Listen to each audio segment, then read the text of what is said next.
if you want to make your road bike lighter, you can waste thousands of dollars doing it in the wrong order. Everybody knows the expensive ways: carbon frame, carbon wheels, and titanium bolts. But there are much cheaper options to get the same results. In this video, I'm going to save you the trouble of researching it yourself. And I'm going to tell you what are the cheapest options per gram for making your bike lighter. Right, the first one is paint. Now, this is an old school mod, and it involves stripping off the paint from your stock bike. Now, I've seen bikes lose 300 grams just by stripping the paint. And you know, although you can do it yourself, and there are plenty of videos on YouTube which will help you with that. Maybe next time, well, you could also go to a shop, a bike shop. Now, although bike shops may not necessarily advertise this service, if they respray bikes, then they certainly have to take the paint off first. So just ask them to skip the respray bit, and yeah, just take the paint off. Now, the second cheapest way per gram to save weight on your bike is inner tubes. Stock tubes are pretty heavy. Some can weigh up to 125 grams each, and by upgrading your tubes you can save 75 grams. There are two main options for latex, for lightweight tubes: latex and butyl. Butyl is the lightest, but it's also pretty weak, so you know, have a think about how you're going to be using your bike before you consider putting in butyl tubes.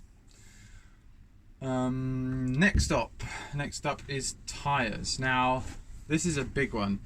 Tires rotate, of course, and that means that by reducing the weight of your tires, you almost get double for your money, because you save rotational weight.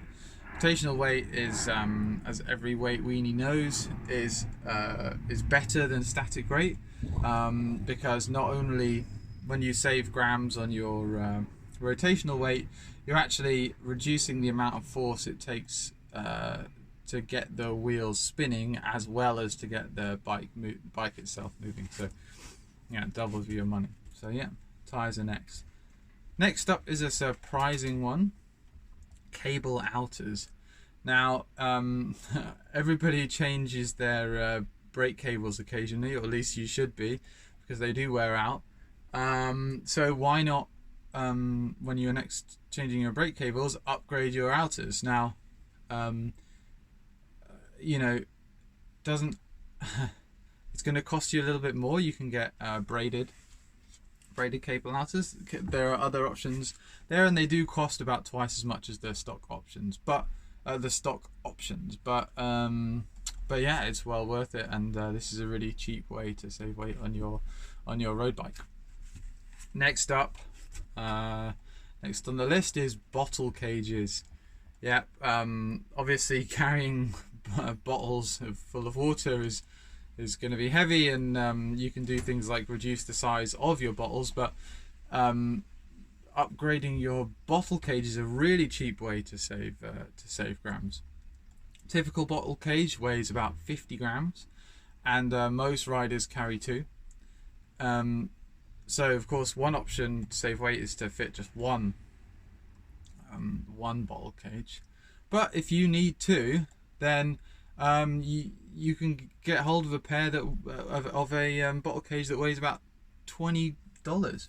And for $20, you can get hold of a bottle cage that weighs 20 grams even, and it'll only cost you about $35. So the weight saving there of 30 grams per cage, I mean, you're not going to see weight savings like that on any major components on a road bike. Next up, saddle. Everybody has to must upgrade their saddle at some point, and you're going to want to get one eventually that fits your anatomy perfectly for long rides. So when you do that, you might as well save some weight.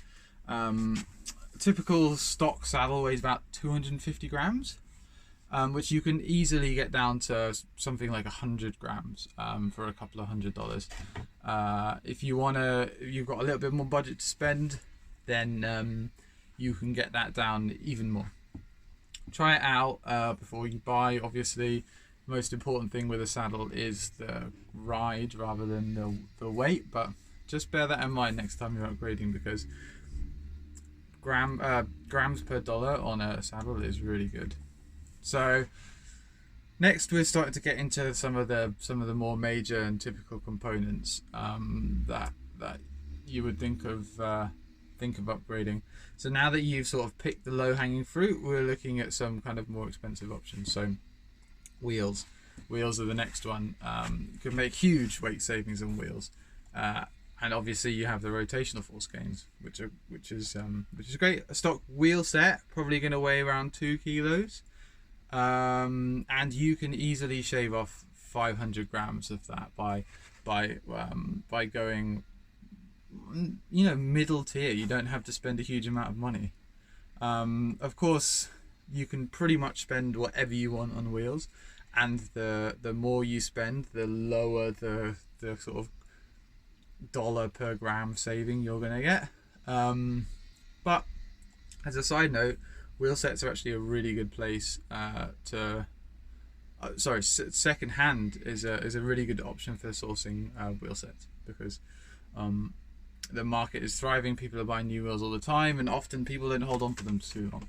And some wheel sets actually don't even need inner tubes, which is great, because obviously then you save that extra 125 grams.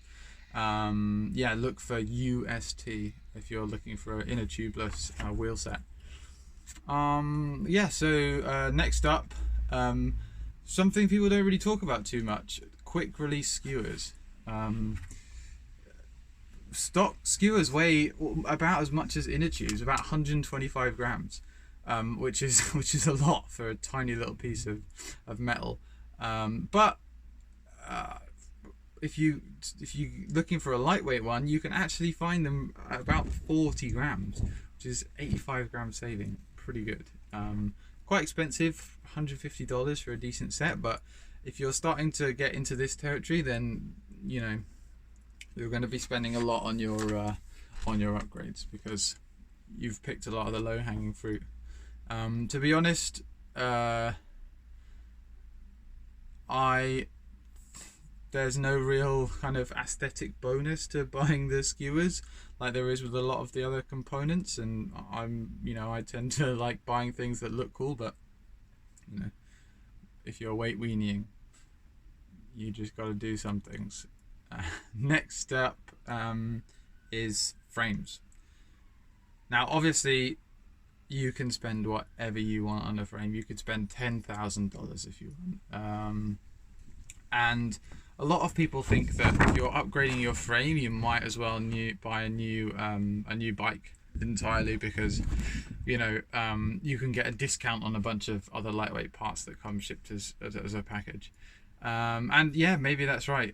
You can also sell your old bike, which means you can recover some of the cost. But don't forget that a big part of modern road bike frame development is actually the aero stuff. So if you're looking at frames, bear that in mind, and don't just compare pure weight figures.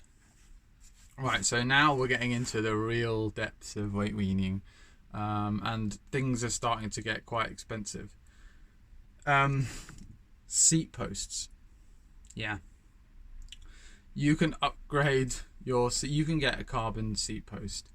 It'll cost you about $300, which is a lot for a tiny little piece of carbon, but you can save 150 grams just by upgrading your seat post, and that's not bad really. That's a lot of weight that you can save, a lot of weight, and it's overall it's although per gram it may be more expensive than upgrading your frame, it certainly is less of a actual cash value than upgrading your frame or something like that. So next on the list is handlebars. Handlebars, bit like frames, you can spend as much as you like, but they're also a good place to start looking for weight savings once you've picked all the other low-hanging fruit. Carbon handlebars probably weigh about between 200 and 220 grams. You can pick one up for $200.